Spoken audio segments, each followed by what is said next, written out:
Ya casi vamos a cumplir 200 años de independencia. Y aunque sabemos que la declaración de la independencia no fue una varita mágica que solucionó todos nuestros problemas, sí fue el inicio de un gran cambio. Y por eso me gustaría comenzar este programa con buenas noticias. Como por ejemplo, que muy pronto el 60% de nuestra población estará vacunada contra la COVID-19. ¿Recuerdan qué lejano se veía esto al inicio? A inicios de año esto parecía imposible. Saber que la cantidad de personas que fallecen por día disminuye y la cantidad de personas dadas de alta aumenta es algo bastante positivo. Y ni qué decir de la cantidad de peruanos y peruanas que han donado dinero para la elaboración de plantas de oxígeno. Entonces, sí, seguramente tenemos todavía un montón de problemas que solucionar. Pero no hay que perder el enfoque. A veces, grandes cambios traen también grandes comienzos. ¿Y qué tal? ¿Qué les pareció? Bien positivo estás últimamente, Manuel, ¿no? Bueno, con todo cariño, a mí me parece un poco ingenuo. O sea, me parece chévere que ya no seas el negativo del principio del año, pero para mí la balanza sigue pesando más lo negativo que lo positivo. Ya, ok. Bueno, no niego que todavía tengamos muchos problemas y muy graves, pero ustedes me han enseñado que con mentalidad de derrotados no vamos a llegar a ningún lado. Me parece más sano mirar las cosas con optimismo. Ya, pero no es tener mentalidad de derrotados, es ser realista. Sí, entiendo el punto de Brigitte. O sea, ¿para qué nos sirve una vacunación exitosa contra el COVID-19 si hay males de los cuales no nos podemos vacunar? ¿Para cuándo la vacuna contra la desigualdad, por ejemplo? Sí, ¿para cuándo la vacuna contra el clasismo, racismo o contra la corrupción? Esos males que sufrimos desde hace siglos, desde mucho antes de nuestra historia como república. Para entenderlo hay que viajar en el tiempo. Ya, pero no tenemos una máquina del tiempo, pues. ¿Y quién dice que no, querido Manuel? ¿Vamos a viajar en el tiempo? Claro que sí, Brigitte. Con la magia de la televisión, ¿no, Manuel? No viajaremos nosotros, pero podemos hacerlos viajar a ellos. ¿A quiénes? Ya verán. ¿Dónde estoy? ¿Hola? ¿A dónde me han mandado? ¿Qué me has hecho, Junior? Estás en el panteón de los próceres, Manuel. ¿En el panteón? Pero tranqui, estás vivo. Ah. Gracias a mi máquina del tiempo, he pactado un encuentro en ese lugar entre tú y el héroe Basilio Auqui Huaytaya, héroe de los morochucos que luchó por la independencia. Ajá. ¿Y dónde está? Heme aquí. ¿Y tú quién eres? ¿Qué hago aquí? Si estaba en plena celebración de la victoria en Sachabamba. Sí, disculpe, don Basilio. Mi nombre es Manuel, soy del 2021. Ahorita estamos en el 2021 y quisiera saber si nos podría contar un poquito acerca de la lucha por la independencia. Ah, un viaje en el tiempo, entiendo perfectamente. Bueno, dígame, ¿qué quieres saber? Sí, quisiera saber cómo es vivir en el siglo XIX durante los años de la lucha por la independencia. Ah, bueno, en 1814 fue cuando empecé a meterme de lleno en esta guerra. Me uní a la rebelión de los hermanos Angulo y luché junto a ellos en la batalla de Huanta y Matará, batallas en las cuales vencimos. La idea de la independencia ya estaba dando vueltas en nuestra cabeza desde hace algunos años, porque el Imperio Español ya no es más el gran imperio que alguna vez fue. Tienen conflictos internos. Por otro lado, muchos ya virreinatos han sido liberados por San Martín. Y tenemos nosotros también las ansias de poder liberarnos y de que ni un peruano ni una peruana sea más súbdito de nadie. Yo tengo un amigo que es de Morochucos y él me ha contado que hasta ahora, en el 2021, se habla mucho del escuadrón de los Auqui, que usted conforma en Pampa Cangallo. Así es. Bueno, en 1820 San Martín envió a Juan Antonio Álvarez de Arenales a Ayacucho para conformar guerrillas. Y ahí mismo yo lideré un grupo de montoneros que luchamos contra los españoles, contra el general Cabatalá. Espera, ¿tienes cara de Cabatalá? No, yo no soy ningún carratalá. Yo me llamo Manuel Gold Pérez, soy otra persona, yo soy bacán. Bueno, tranquilo, no te asustes. Mi escuadrón está conformado por los legendarios morochucos, la caballería de jinetes. Entre ellos está uno de mis hijos y 7 de mis nietos. Por eso es que nos llaman el Escuadrón Auqui. Escuadrón que hoy 8 de febrero de 1822, ha derrotado al ejército español en Sachabamba. Y vaya victoria que hemos tenido. Felicitaciones y muchas gracias. Bueno, yo le comento que aquí en el 2021 estamos a punto de cumplir 200 años de independencia, pero todavía quedan bastantes batallas por luchar. Me imagino, pero me alegra mucho saber que en 200 años se celebrará una independencia por la cual nosotros hemos luchado. Pero aunque pase el tiempo, no nos olviden, reconozcan a las peruanas y peruanos que hemos luchado por la patria. Seguro mucho se habla de San Martín o Torre Tagle, pero no olviden que la independencia se está dando fuera de la capital, en Ayacucho, Cusco, Junín y en el Ande peruano.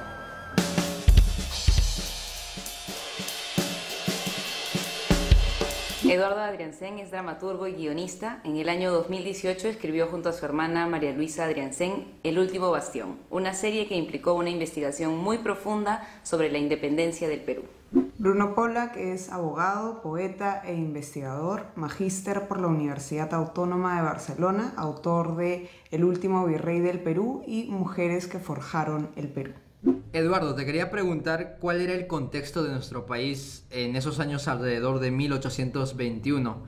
¿Cuáles crees que fueron los puntos clave que permitieron la independencia del Perú en ese tiempo? Me parece monstruo poder conversar de todas estas cosas porque no se sabe tanto en realidad, ¿no? Un poco me parece que todavía la gente piensa que la independencia es el cuadro de estampita, ¿no? La lámina Navarrete, ¿no? San Martín, parado en un estrado diciendo unas palabras y en realidad hay mucho rollo atrás de todo eso, ¿no? España estaba en muchos problemas, muy graves problemas políticos, teniendo invasión encima, estaba en un momento muy malo en general en su historia, y por otro lado aquí las ideas independentistas estaban ya el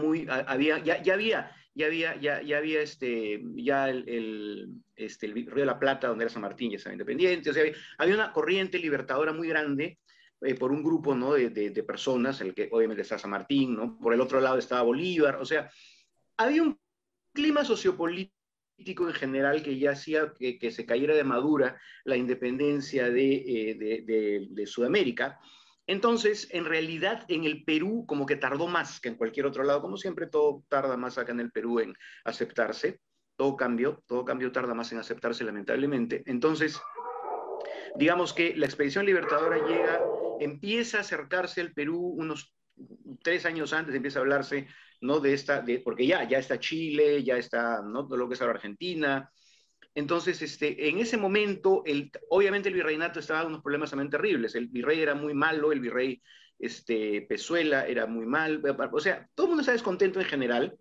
Viene la expedición libertadora, desembarca en Paracas en septiembre del año 20, y a partir de ahí empieza pues la recatafila de independizaciones de diversas zonas del Perú. Ojo con eso. Por ejemplo, Trujillo se independizó el 30 de diciembre del año 20, mucho antes que esa parte. Bueno, poco a poco van así, pero se independencia por todas partes con el Ejército Libertador, y en Lima se da el 28 de julio, pero para ese momento el virreinato se había movido al Cusco, ojo con eso. El virrey La Serna, porque derrocan a Pezuela, el virrey La Serna traslada el virreinato al Cusco, y desde ahí piensan, bueno, la fantasía de los limeños de ser independientes, por lo que hacemos en el virreinato, y más bien preparan una contraofensiva para recuperar la capital. Lo interesante del 28 de julio del 21 es que es la fecha simbólica porque es la capital del Perú la que se declara independiente, pero no quiere decir que el Perú era independiente. Ojo con eso, es importante. Para ese momento era el norte, que estaba gracias a la independencia de Trujillo, que no era solo la libertad de ahorita, era un montón de intendencias más. La capital, la parte de Ica, digamos, toda esa parte, pero todo lo que era el sur estaba todavía en el virreinato. Entonces era una fantasía de los limeños para la Serna, esto de la independencia del Perú. La independencia real y el término del dominio español se da después de la batalla de Ayacucho el 9 de diciembre del año 24. Esa es la fecha real. Gracias, Eduardo, por la mini clase. Y yo quería preguntarle a Bruno si realmente el Perú en 1821 o 1824 logró realmente independizarse. Es una pregunta que me hago y que nos hacemos muchos peruanos. y si realmente dejamos de ser un virreinato. Gracias, Manuel. Igual que Eduardo, bueno, feliz de estar en el programa y justamente en los días de la independencia y del bicentenario, ¿no? Es un hito importantísimo. Mi abuelo siempre decía que el Perú es un milagro, porque es un milagro que lleguemos al bicentenario, ¿no? Y la pregunta, Manuel, es por supuesto muy interesante, porque como dice Eduardo, sí, el 28 de julio del 1821 obviamente es una fecha pues simbólica, porque la independencia nos cuesta muchos años antes y muchos años después, no solamente hasta 1824, yo diría hasta el 2 de mayo del 66, ¿no? Con el combate del 2 de mayo que por fin se sella ya la independencia, y podríamos decir que sí, ya no somos un virreinato español, pero ¿cuánto de este virreinato español todavía ha quedado en el Perú en esos 200 años? Yo pienso que muchísimo, ¿no? O sea, hasta Ramón Castilla en 1854, cuando se abole la esclavitud, por ejemplo, ¿no? Luego también la esclavitud de los chinos, o por ejemplo hasta la reforma agraria también. ¿Cuánto de eso todavía seguimos luchando, ¿no? Y cuánto de espíritu virreinal todavía hay, por ejemplo, en el empresariado peruano, por ejemplo, ¿no? Hay mucho todavía de esa impronta virreinal. Yo lo que podría decirte es que es un trabajo constante, ¿no? Igual que el lenguaje, igual que las leyes, no es que haya una fecha exacta en que las cosas cambiaron, ¿no? Yo creo que es un proceso que tenemos que todo el tiempo seguir trabajando y seguir luchándola, ¿no? Eso no nos queda de otra, ¿no? Hemos llegado a 200 años y creo que todavía seguimos luchando como el año número 1, ¿no? Es increíble. Y la pregunta es, ¿y Donny nos las deberíamos hacer todos, ¿no? ¿En verdad hemos dejado de ser por completo un virreinato? Esa es una pregunta que nos deberíamos seguir haciendo y seguir luchando para que sea así siempre, ¿no? Muchas gracias Bruno, muchas gracias Eduardo. Vamos a hacer un corte y luego seguimos conversando acerca de la historia del Perú, acerca del Bicentenario y más cositas.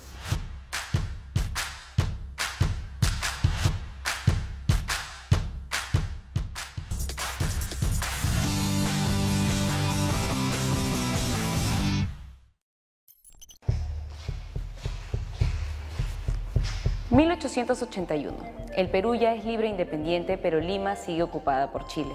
Antonia Moreno Leiva, una iqueña de 33 años, lidera las gestiones clandestinas de la resistencia, mientras que su esposo, Andrés Avelino Cáceres, conduce al ejército en la Sierra Central. Hola Antonia, soy Brigitte. Estamos en el 2021, a puertas de los 200 años de la independencia del Perú. ¿2021? Yo me había quedado en 1881 y estamos viviendo una situación muy difícil, de muchísima incertidumbre, pero también son tiempos de mucho valor. Ese Prado lo único que hizo fue enviar una carta justificándose por haber escapado. Me imagino que eso debió causarte mucha indignación. Mi espíritu altivo no puede sufrir impasible tanta ignominia. Siento hervir mi sangre y me lleno de indignación, pero debo seguir en esta lucha, apasionada, peligrosa, dándome con toda alma a la redención de mi patria querida. Quería preguntarte sobre el Teatro del Politeama, donde escondían armas y municiones. Sí, pero nadie puede enterarse, es un secreto. Sí, no, esto es solo para el 2021. Está bien, te cuento. Consigo alimentos, armas, municiones. Existen muchos peruanos que no aceptamos la derrota. Mi esposo... Andrés Avelino Cáceres pasó a la historia como héroe en la Guerra del Pacífico, como tú. ¿Héroe? Está en la Sierra Central, refugiado, y yo desde Lima soy el nexo entre él y el gobierno que se está organizando en el territorio libre de la Magdalena. Juan Nicoletti, el dueño del teatro, está asumiendo con gran valor este riesgo, prestándonos sus instalaciones para guardar provisiones. Es más, tenemos un pequeño cañón que vamos a enviar a la resistencia. ¿Y cómo lo piensan trasladar si toda la ciudad está cerrada? Bueno, vamos a guardar todas las cosas, desarmar el cañón y lo meteremos dentro de un ataúd. Una comitiva de valientes lo llevará como quien carga a un muerto, no se darán cuenta. Y solo se enterarán cuando el muerto dispare en nuestra defensa. Bueno, ya ya tengo que irme. Muchas gracias por la conversación, Antonia. ¿Ganamos la guerra? No te puedo contestar eso, pero sí te puedo decir una cosa del futuro. ¿Qué cosa? Tu hija, soy la Aurora Cáceres Moreno, será una de las primeras feministas del Perú. Integrará un grupo de intelectuales junto a la reconocida escritora Clorinda Mato de Turner. Ay, estoy muy emocionada por la conversación con Antonia Moreno. Sí, y eso de viajar en el tiempo no es tarea sencilla, ¿no? Requiere deconstruir nuestro presente y entender el pasado. Y vaya pasado el nuestro, lleno de historias y personas fascinantes que lucharon por hacer un Perú mejor. Sí, me encantó tu entrevista, Brigitte, pero me quedé pensando, ¿aún tenemos héroes y heroínas hoy en el Perú? Bueno, yo creo que sí, ¿no? Los héroes no creo que sean solo los soldados que combaten en guerra, sino también las ciudadanas y ciudadanos que también día a día trabajan y se esfuerzan por su familia y por su país. Claro, y podríamos recordar, por ejemplo, a todas las personas que hemos conocido en el programa, desde los emprendedores, artistas, hasta defensores del medio ambiente. Sí, ellos sí, son héroes y heroínas de nuestro bicentenario. Algo muy importante es tener en mente la igualdad y que no tratar a todos por igual, hombre y mujer. Si eres hombre o si eres mujer, vas a poder ser un buen ingeniero y una buena ingeniera. A las mujeres decirles que sigan sus sueños, que nunca duden de ellas mismas, de que ¿no? Con mucho esfuerzo, mucha dedicación, mucha fe, van a poder cumplir sus sueños. Creo que tenemos los insumos para hacerlo. Tenemos un país pluricultural, un país que nos da muchísimas herramientas para poder desarrollar espectáculos de todas las formas, de todos los colores, por ese gran mestizaje que tenemos. Hoy en día hay muchas oportunidades. Hay institutos superiores particulares, estatales, universidades particulares, hay estudios virtuales, ¿no? Que ofrecen incluso otros países. Entonces, es cuestión de, creo que yo, decisión de los jóvenes de ahora. No coi sinane, o sea que camecha de ero y ante tirotsi, o sea que ta camecha nampichiki.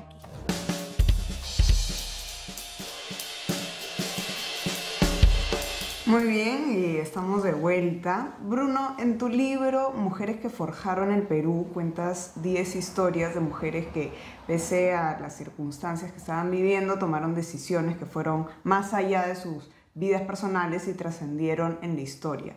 ¿Crees que hoy en día tenemos heroínas o héroes justo ahora a puertas del Bicentenario? Yo creo que sí, que por supuesto, ¿no? Creo también que ya la historia y el modo en que vivimos no nos obliga de repente a dar la vida, ¿no? O dar todo nuestro patrimonio, como por ejemplo lo dio Micaela Bastidas o Tomás Atito Condemaita. Pero sí nos obliga a estar atentos en otro sentido, ¿no? Bueno, por suerte ya no tenemos que dar la vida, ¿no? Pero yo pienso que, por ejemplo, la defensa de la democracia día a día es súper importante, ¿no? Es súper importante desde el punto en el que estemos. También se me ocurre, por ejemplo, cuando estuve escribiendo el libro y pensaba en esta misma pregunta que me haces, claro, ya no tenemos que dar la vida, pero si vamos, por ejemplo, a lo que es la defensa del medio ambiente, que es una de las defensas más importantes, ahora no solamente en cada país, sino en el mundo, vemos que, por ejemplo, que sigue muriendo gente, ¿no? O sea, que sí hay gente que todavía da la vida por ciertos ideales, ¿no? Y por cierto cuidado. Los valores han cambiado, de repente ya se ha difuminado un poco la idea de patriotismo tan exacerbado como el año 1 de nuestra república, pero hay luchas tan importantes como esa, ¿no? Yo pienso que la lucha de la democracia es lo más importante, no podemos perderla, ¿no? No podemos perder la democracia y el sistema en el que estamos viviendo. Estamos viviendo en un momento muy convulso, pero vemos que la democracia igual resiste y eso ya es bastante, ¿no? Pienso que sí, que hay heroínas, ¿no? Pienso que hay heroínas y hay héroes muy, muy grandes, por supuesto que sí. Claro, obviamente no dando la vida, pero sí en el día a día, ¿no? Muchas gracias, Bruno. Y justo con respecto a esto, hablando del héroe, Eduardo, te quería preguntar un poco qué piensas de esta idea del héroe, ¿no? ¿Se puede considerar héroes a, no sé, a San Martín, a Torre Tagle, a Bolívar, o los héroes son solo los que se sacrifican en batalla o los mártires? El concepto de héroe es siempre como muy relacionado con el sacrificio, ¿no? El sacrificio que implica morir. Pero no, Ese es un sentido demasiado amplio. Heroico es Andrés Avelino Cáceres, que murió mayor en su casa y fue quizá el mayor héroe de la Guerra del Pacífico, por ejemplo, ¿no? Por dar solo un ejemplo. Entonces, no, lo heroico se refiere a hazañas que hacen determinados seres humanos que va como que representan, yo entiendo el concepto del héroe como un personaje, mujer o hombre, ¿no? Que representa lo que es la necesidad histórica de una gran cantidad de personas en el momento que le toca vivir. Héroes hay ahora muchísimos y lamentablemente yo creo que sí siguen dando la vida. Estoy pensando la cantidad de líderes ecologistas que asesinan en la selva peruana, en las reservas. En este momento, hace unos días asesinaron a otro defensor de la ecología allá. Yo pienso que lamentablemente todavía tenemos héroes que llegan al martirologio en el Perú, lo cual es algo terrible para estas alturas de la civilización. Es terrible, ¿no? O pensar en los chicos que fallecieron el año pasado en las protestas. Lamentablemente en el Perú todavía una serie de deficiencias por parte de la misma sociedad civil, del Estado, del orden, de lo que fuere, que todavía aplica el martirologio como algo natural, ¿no? Lo cual es atroz. Los héroes o las heroínas son gente que fue extraordinaria en circunstancias extraordinarias, gente que no solamente, como digo, tiene que morir, sino arriesga todo, ¿no? Todo lo que tiene, todo lo que es, incluso su familia. Antonia Moreno de Cáceres, que era la esposa de Andrés Avelino Cáceres, hablando de heroínas, por ejemplo, una heroína que nadie reconoce como tal. Antonia Moreno de Cáceres, la esposa de Cáceres, se llevaba a sus hijas a contrabandear rifles hasta la sierra donde estaba su marido. Y dime si eso no es heroico, que una mujer lleve a sus hijas en una misión que les podía costar la vida a todas. Y las heroínas en el Perú, hablando del tema ya de mujer, hay una cantidad inconmensurable que la historia obviamente las ignora, porque siempre la historia ignoraba a las mujeres que hacían la producción de todo. Díganme ustedes si algo se parece sin producción. Acá también tenemos productoras, ya no hay programas sin productoras. Y es cierto, lo que hacían las mujeres obviamente no era tomar las armas, pero sí era la producción y la información, ¿no? Que era igual de importante. O sea, la información de cuántos pertrechos tenían los españoles, por ejemplo, ¿no? O por dónde se iban a movilizar. Todo eso, de alguna manera, ya que no estaba dado que las mujeres tomen las armas, es lo que hacían las mujeres y era igual de importante que la guerra misma, ¿no? No olvidemos las rabonas, ¿no? Las rabonas eran las esposas, las mujeres, las convivientes, las madres, las hermanas de los soldados que iban detrás de los regimientos y que les hacían toda la producción de la batalla, armaban las carpas, buscaban la leña, hacían la comida, hervían el agua. O sea, y es un concepto, por ejemplo, que ahora no se entiende bien, ¿no? Se ha quedado como la rabona esa, ay, la mujer que va detrás del hombre. No es la mujer que va detrás del hombre. Es el equipo de producción que hace la logística para que la batalla pueda darse y que estaba compuesta por las familias de los soldados. Totalmente de acuerdo. Muchas gracias, Bruno y Eduardo. Vamos a hacer un corte y en el siguiente bloque vamos a aventurarnos un poquito a pensar en qué se viene, cómo va a ser el Perú del futuro luego del Bicentenario. Estaba revisando la página del Bicentenario, donde muestran 6 ejes importantes del Bicentenario, y me alegra saber que desde nuestro programa estamos siendo parte de este cambio. Sí, en verdad lo hemos hecho por las puras ganas de aprender y entender sobre temas que no conocíamos, ¿no? Como cuando hablamos de las elecciones y entendimos la importancia de la integridad para tener un país con instituciones democráticas fuertes, siendo conscientes de que la corrupción es un lastre para el desarrollo. O como cuando hablamos de inclusión y nos dimos cuenta que sin igualdad de oportunidades no se iban a cortar las brechas. O cuando hablamos de feminismo y los derechos LGTBIQ+, y nos dimos cuenta que queremos ser un país que esté combatiendo la violencia de género. Porque la única manera de entendernos es a través del diálogo y la reconciliación, ¿no? Y así tener más espacios de encuentro y reconocimiento entre nosotros. Y la importancia de la sostenibilidad, como cuando conocimos a todos esos emprendedores y emprendedoras. También me gustó mucho el capítulo de migraciones, que nos hizo entender que para ser una nación integrada y conectada tenemos que fortalecer, por ejemplo, el trabajo entre regiones. Lo que aprendo cada día es que construimos un país mejor cuando nuestra identidad y diversidad se construyen, sin olvidar nuestra increíble y maravillosa cultura milenaria.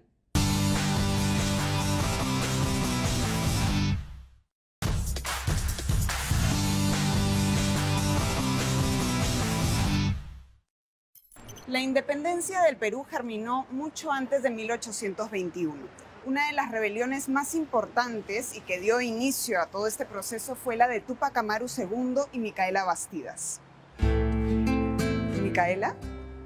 Hola, soy Vanessa del futuro. ¿Del futuro?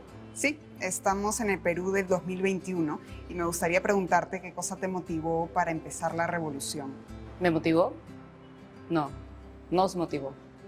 Esta revolución nace de un colectivo que ha sufrido de abusos e injusticias. Por eso somos tan fuertes. Somos esposas, madres, hermanos, hermanas, hijos e hijas, familias enteras luchando contra el abuso de poder. Tengo que decirte que su revolución es muy importante y que va a motivar a muchas peruanas y muchos peruanos. ¿Y ya logramos nuestra libertad? ¿Ya logramos reivindicar nuestra cultura y dignidad? Me gustaría darte un sí al 100%, pero lamentablemente tengo que decirte que es un proceso. Hemos avanzado, hemos ganado varias batallas, pero aún falta.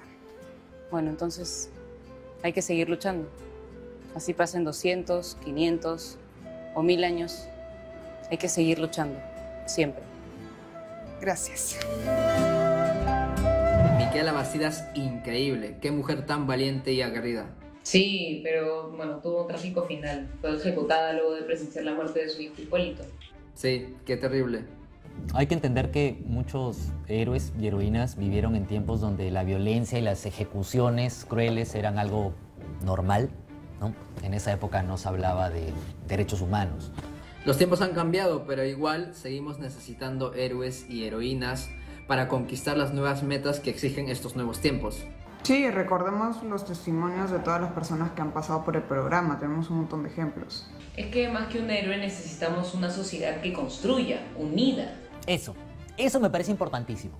Redescubrir esos puntos que tenemos en común y sobre ellos empezar a mirar el mismo horizonte. Creo que, por ejemplo, lo que hacemos en este programa ayuda, ¿no? Hablar de distintos temas, buscar siempre dar un mensaje positivo que impulse a las peruanas y peruanos a construir un mejor Perú, es algo que me llena de muchísimo orgullo.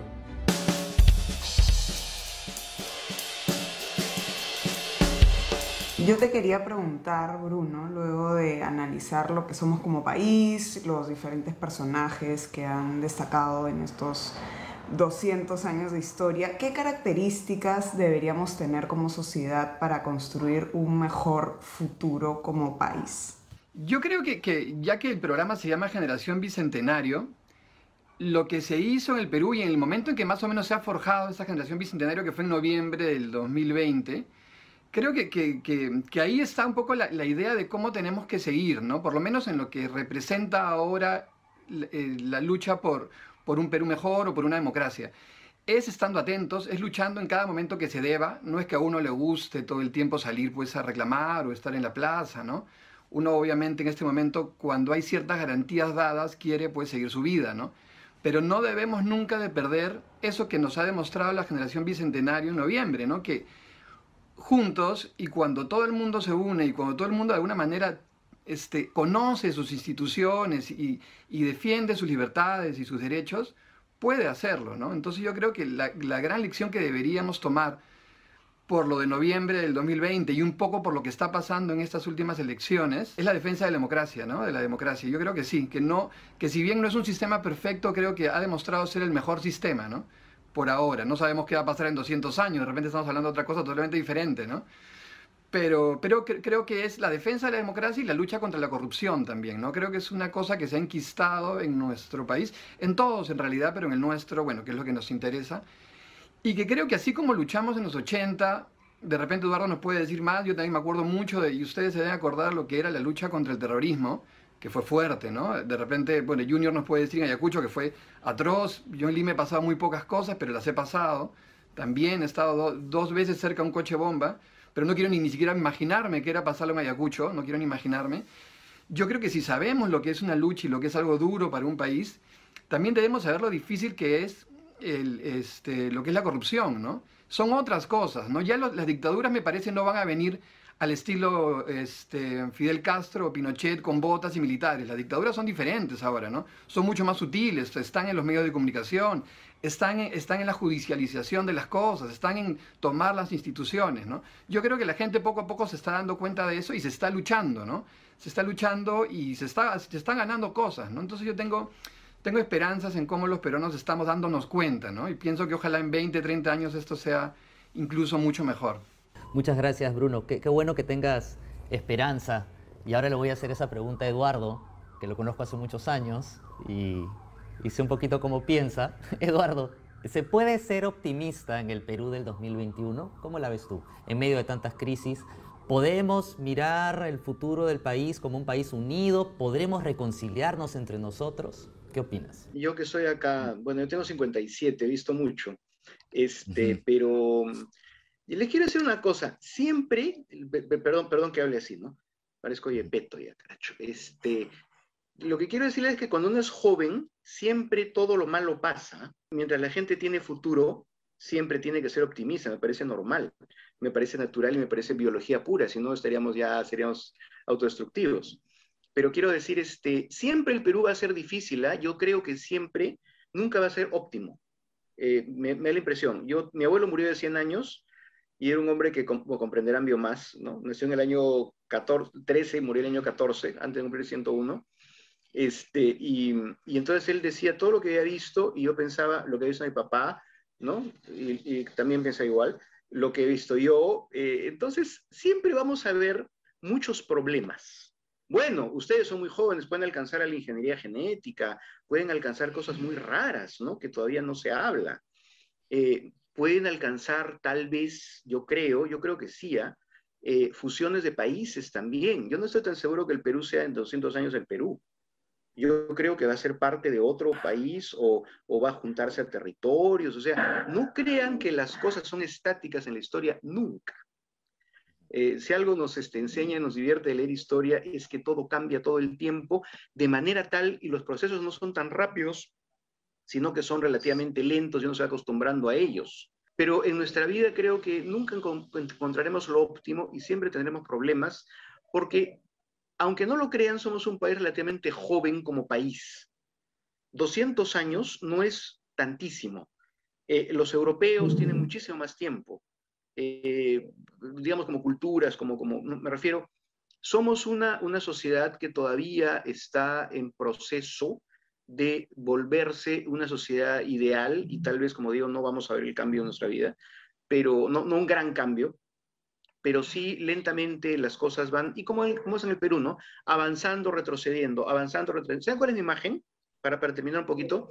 En el Perú es como que es el juego, hay un juego, no sé cómo se llama, que tú avanzas 3 pasos y luego tienes que retroceder 2, pero ya avanzaste 1. Avanzaste 3 espacios. De repente viene un animal, una bestia, te empuja y retrocedes 2, pero ya avanzaste 1. ¿Ya? Entonces la siguiente vez que juegas, otra vez avanzas 3. 2, 3, avancé. Viene otro animal, te empuja, pero ya a 2. Entonces ya avanzaste 2. Entonces, ¿ves cómo? ¿Me entienden? O sea, es como que vas avanzando de a poquitos, luego viene una cosa horrorosa y luego retrocedes, luego avanzas otro poquito. Se los digo porque yo ya lo vi. O sea, yo soy desde Velasco, que tengo uso de razón, que se avanzó un montón, luego, muere, retrocede, ya, pero se avanzó un poco, ¿no? Luego vino Sendero, retrocede, pero se avanzó otro poco. Luego vino la democracia de Toledo y todas esas cosas, avanza, retrocede otra vez. Ahora otra vez. Entonces, no crean que es así. Las mujeres votan, las mujeres hacen lo que quieren, es un avance, ¿no? Las minorías ya son respetadas, por lo menos en el papel. No sé si en la vida real, pero por lo menos en el papel. ¿Se dan cuenta? O sea, esas cosas siempre van quedando, pero es de a poquitos. Eso es lo que diría. Pero hay que ser optimista porque la vida continúa. Otros nos vamos a ir primero y normal. Pensamos que hicimos lo que pudimos y ustedes también harán lo mismo, porque siempre van a sentir que no es lo óptimo. No es lo óptimo. El Perú no es un país es un país tranquilo donde todo es óptimo y puedo desarrollarme de manera muy tranquila porque la sociedad y la vida me aseguran algo. No aseguran nada acá nadie. Entonces, eso creo que es importante pensarlo y ser optimista porque hay que ser optimista. Eso es importantísimo y sería ridículo no decirle a la gente joven que no soy optimista. Sería de una mala onda y mala leche de lo peor. Maten al enano, al calvo ese. No, tienen que pensar siempre en que siempre va a ser mejor si chambean para eso y mejorar su espacio, su entorno, su mundo, lo que les sea posible. Como comunicadores tienen muchísimo para dar en esta mejora. Eso. Lo que me parece importante para agregar a lo que ha dicho Eduardo es qué tanto nosotros, ya que siempre lo decimos, somos realmente herederos de, por ejemplo, del imperio incaico o de las culturas preincaicas, ¿no? Yo creo que en realidad somos realmente herederos de lo que hemos hablado al principio del programa, del virreinato, ¿no? Nuestra república es heredera del virreinato y nosotros siempre nos gusta decir somos herederos del Perú incaico. Y en verdad no, el Perú se ha sobrepuesto a esta, ¿no? Se ha creado encima de lo que son las culturas preincaicas y el imperio incaico, ¿no? Lo que deberíamos hacer es ser realmente un poco dignos de eso también, ¿no? Y pienso que eso también se da con los cambios, con aceptar nuestras diferencias, la plurinacionalidad que tiene el Perú, como lo está haciendo Chile ahorita con la nueva constitución. Creo que todavía tenemos muchas cosas por hacer hacia el futuro, pero también viendo, ¿no? Y siendo merecedores de lo que siempre decimos y no nos damos cuenta, ¿no? Que tenemos que ser merecedores de un pasado, ¿no? Eso quería decir. Muchas gracias. Y para cerrar, un poco en esa línea, ¿qué opinan de la palabra reconciliación? ¿Resuena en ustedes? ¿Sienten que es una buena palabra? ¿Sienten que es un camino viable? ¿Sienten que es posible? Yo veo Eduardo. verde la reconciliación en el sentido estricto del término, porque somos un país nacido de una gran fractura, en realidad, de dos fracturas, para ser un poco más específico y tratar de ser breve. La primera fractura es la llegada de los españoles, ¿no? La primera gran fractura se da en el encuentro de Cajamarca entre Atahualpa y Pizarro y todo lo que sabemos que pasó. Es el origen de la sociedad peruana como la conocemos, la mezcla por la invasión española, etcétera, etcétera. Esa es la primera gran fractura. La segunda gran fractura es evidentemente la emancipación, en la cual se cambia un sistema totalmente por otro, pero lamentablemente esa fractura también tiene como llamábamos mis compañeros de derecho, tiene vicio de origen que es no, así es, ¿no? Bruno, es un acto viciado de origen, que es que la república se funda sobre el criterio, el ideal republicano se funda sobre hombres blancos con dinero. Una élite de hombres criollos, criollos, blancos con dinero. Entonces, digamos como que es una república fundada sobre unas bases no integradoras de lo que era toda la cultura del Perú.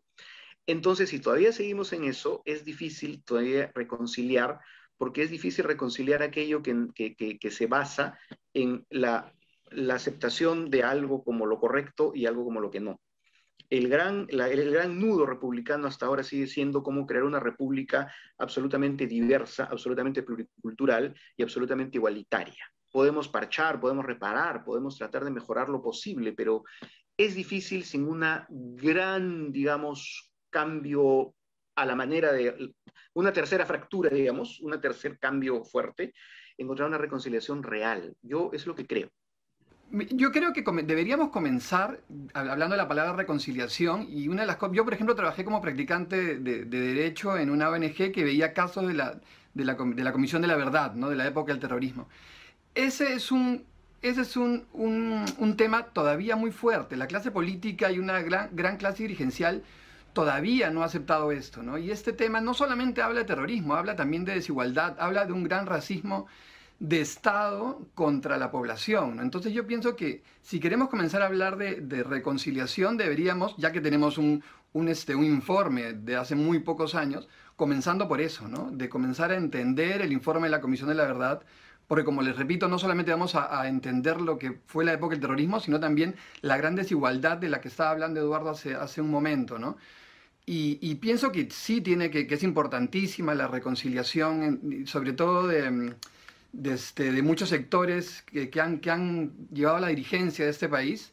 Y también pienso que la palabra reconciliación viene junto a la palabra justicia, ¿no? No deberíamos tenerle tanto miedo a la palabra justicia porque es lo que necesitamos también, ¿no? Absolutamente, sí, absolutamente de acuerdo.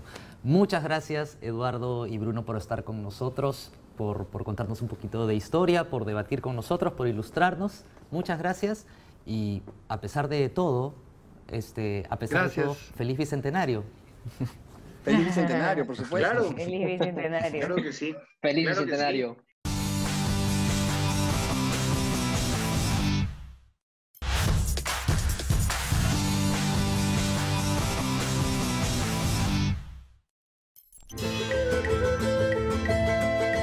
La primera semana de junio de cada año, la población del distrito de Quehue se reúne por 3 días para renovar el puente de sogas Jechuachaca, tendido entre los dos lados del río Apurímac.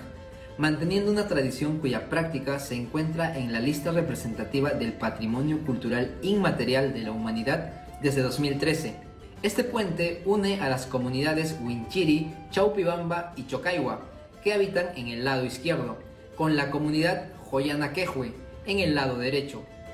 El Jesuachaca es el último puente de fibras vegetales subsistente en Perú, una obra que simboliza el fuerte vínculo que mantienen esas comunidades con su historia, sus tradiciones y la naturaleza. Me ha encantado la historia del puente, Junior. Muchísimas gracias por compartirlo. Y sé que puede sonar un poco cliché, pero la única manera de avanzar es juntos, todas, todos, todes. La única forma de encontrarnos a mitad del camino es tender puentes. Por más difícil que sea. Es necesario convivir en nuestra diversidad. Y aunque no pensemos igual ni nos veamos iguales, creo que tenemos los mismos deberes y deberíamos tener también los mismos derechos. Sí, y sé que parece que no hay mucho por lo cual celebrar ahorita, pero celebremos por nosotros, ¿no? Por los peruanos y peruanas que construyen día a día un país más justo y tolerante. Y para eso no existen rasgos de edad, ni genéticos, ni ideológicos. Así que vamos, que seguimos construyendo el Perú que todas y todos queremos. ¡Feliz 28! ¡Feliz 28! ¡Feliz 28! Hola, soy Manuel Gold y soy la única persona dentro de mi partido que tiene más de 35 años. Así que yo seré el candidato presidencial de el Partido Bicentenario.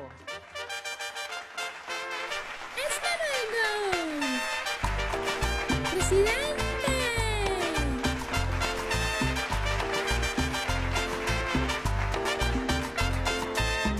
Papá Partido Bicentenario, mano contra la corrupción. Papá Partido Bicentenario, el partido del Perú.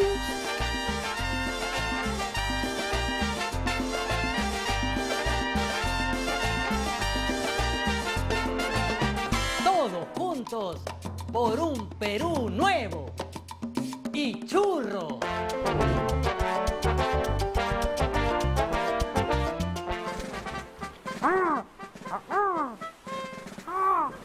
¿Se viste aquella bandada de aves que va hacia el norte?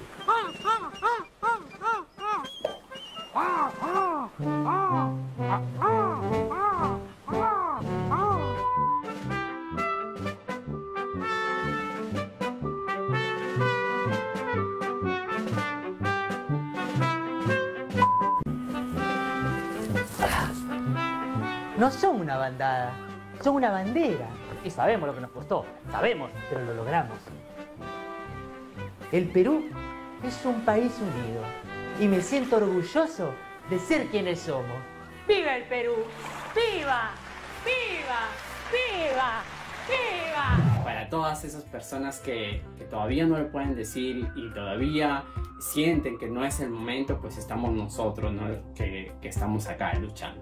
El mayor reto que tuve fue conmigo misma, que fue entender de que no tengo que estar luchando con lo que piense la gente, sino aceptándome a mí misma como soy, queriéndome como soy, pero por sobre todas las cosas también queriendo a las personas que yo quiero. Tener que enfrentarme a que mucha gente me juzgue, a que las personas de mi entorno puedan criticar, opinar negativamente o darme recomendaciones respecto de cómo ser yo misma en lugar de apoyar la esencia de mi persona. Bueno, yo decirles a los papás que tienen que creer en sus hijos, porque no ponerles límites, el límite a veces lo ponemos nosotros. Creo que el secreto está en la constancia y creer en ellos, como todos los hijos, no tienen que tener discapacidad para creer en ellos, sino y respetar lo que ellos quieren, y en el caso particular de las personas con discapacidad no sobreprotegerlos, es algo muy difícil, pero que cada día hay que tratar de lograrlo.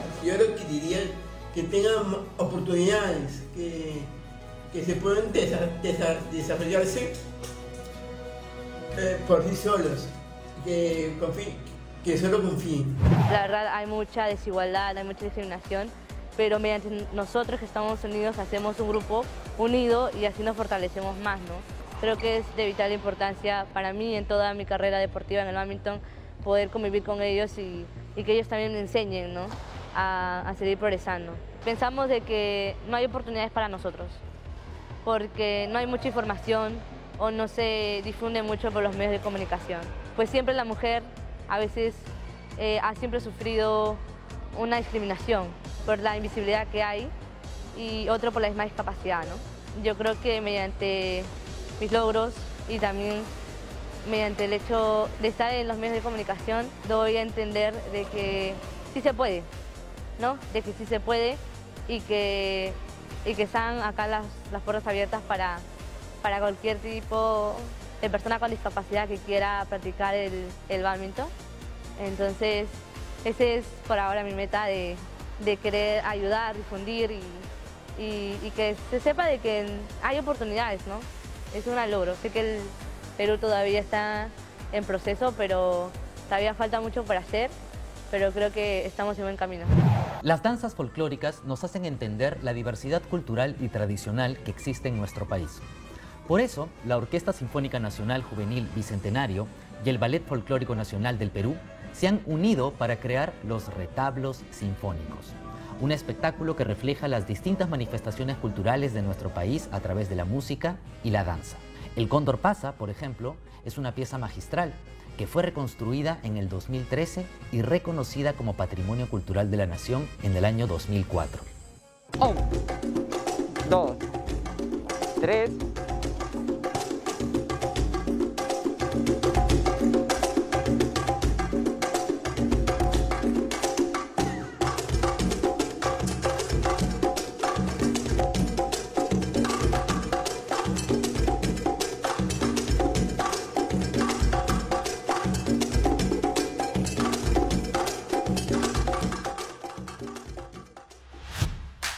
La independencia se está dando fuera de la capital, en Ayacucho, Cusco, Junín y en el Ande peruano.